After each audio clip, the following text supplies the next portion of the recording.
Assalamualaikum warahmatullahi wabarakatuh. Perkenalkan, nama saya Ega David, NIM 2019-245,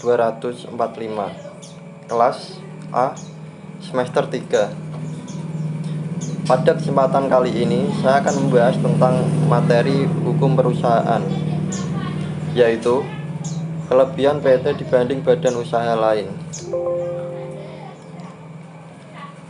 Pengertian PT ialah perusahaan berjenis perseroan terbatas,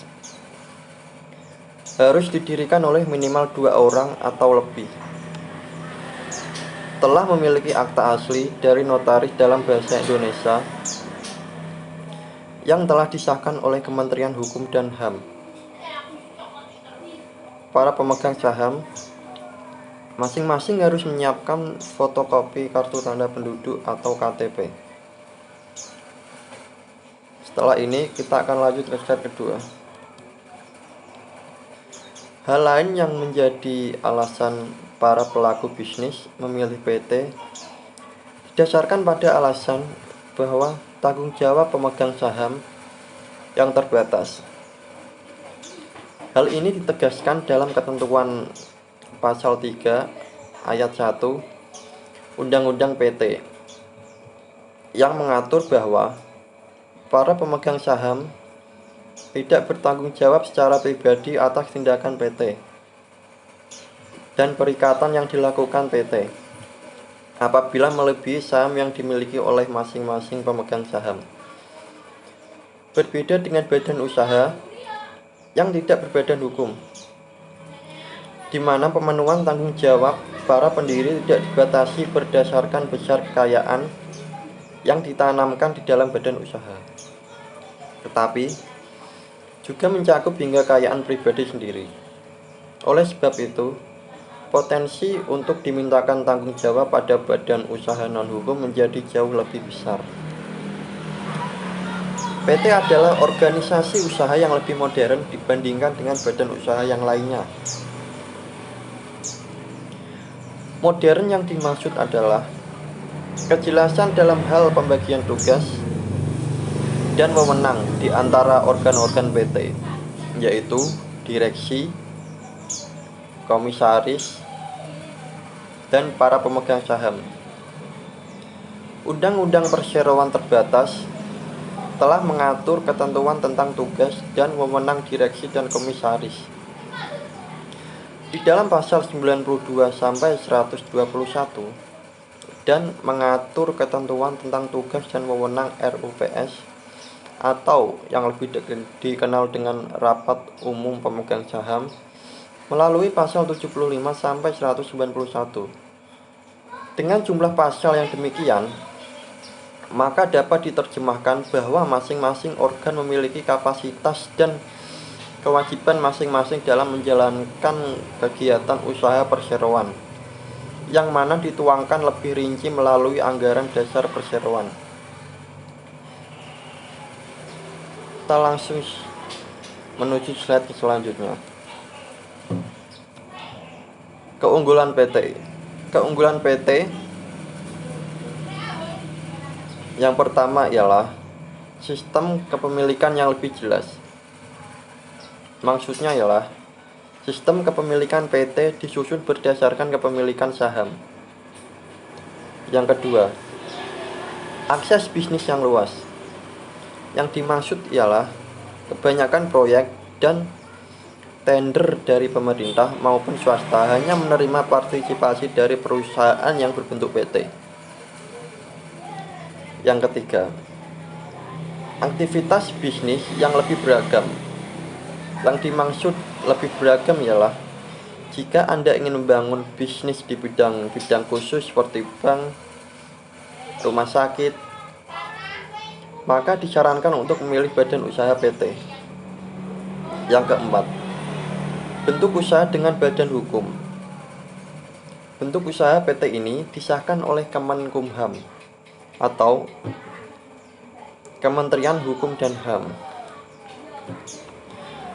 Struktur permodalan PT dibagi menjadi 3. Yang pertama, modal dasar modal ditempatkan, dan modal disetor. Yang dimaksud modal dasar di sini ialah seluruh nominal saham perusahaan yang disebut dalam anggaran dasar atau dokumen akta pendirian. Yang kedua, modal ditempatkan. Modal yang disanggupi pendiri atau pemegang saham untuk dilunasi. Jadi, dimungkinkan atas modal yang tertulis pada dokumen akta pendirian tidak langsung sekaligus dalam waktu dekat disanggupi untuk disediakan oleh para pemilik modal. Yang ketiga, modal disetor. Modal yang secara nyata telah disetor kepada perusahaan. Jika atas nilai modal telah diberikan dari pemilik modal kepada perusahaan, maka nilai tersebut menjadi milik perusahaan dan tercatat dalam pembukuan perusahaan. Hak pemegang saham. Hak pemegang saham di sini ada 5. Yang pertama, menghadiri dan mengeluarkan suara dalam rapat umum pemegang saham. Yang kedua, menerima pembayaran dividen dan sisa kekayaan hasil usaha. Yang ketiga, menjalankan hak lainnya berdasarkan Undang-Undang PT. Yang keempat, hak untuk mendapatkan penjelasan dari direksi atas kinerja perseroan. Yang kelima, hak untuk mendapatkan perlakuan yang sama sebagai pemegang saham perseroan terbatas. Tanggung jawab PT. Dalam pasal 3 ayat 1 Undang-Undang Nomor 40 Tahun 2007 tentang PT dalam Undang-Undang Perseroan Terbatas menyatakan bahwa pemegang saham perseroan tidak bertanggung jawab secara pribadi atas perikatan yang dibuat atas nama perseroan dan tidak bertanggung jawab atas kerugian perseroan melebihi saham yang dimiliki. Selanjutnya, namun, ketentuan sebagaimana dimaksud pada ayat 1 tidak berlaku apabila yang pertama, persyaratan perseroan sebagai badan hukum belum atau tidak terpenuhi. Yang kedua, pemegang saham yang bersangkutan baik langsung maupun tidak langsung dengan itikat buruk memanfaatkan perseroan untuk kepentingan pribadi. Yang ketiga, pemegang saham yang bersangkutan terlibat dalam perbuatan melawan hukum yang dilakukan oleh perseroan.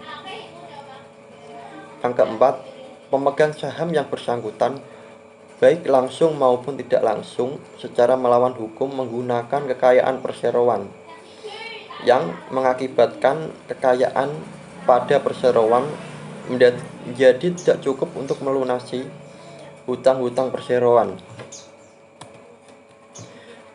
Klasifikasi saham dalam pasal 53 ayat 4 Undang-Undang Perseroan Terbatas. Yang pertama, saham dengan hak suara atau tanpa hak suara. Saham dengan hak khusus untuk mencalonkan anggota direksi dan anggota dewan komisaris.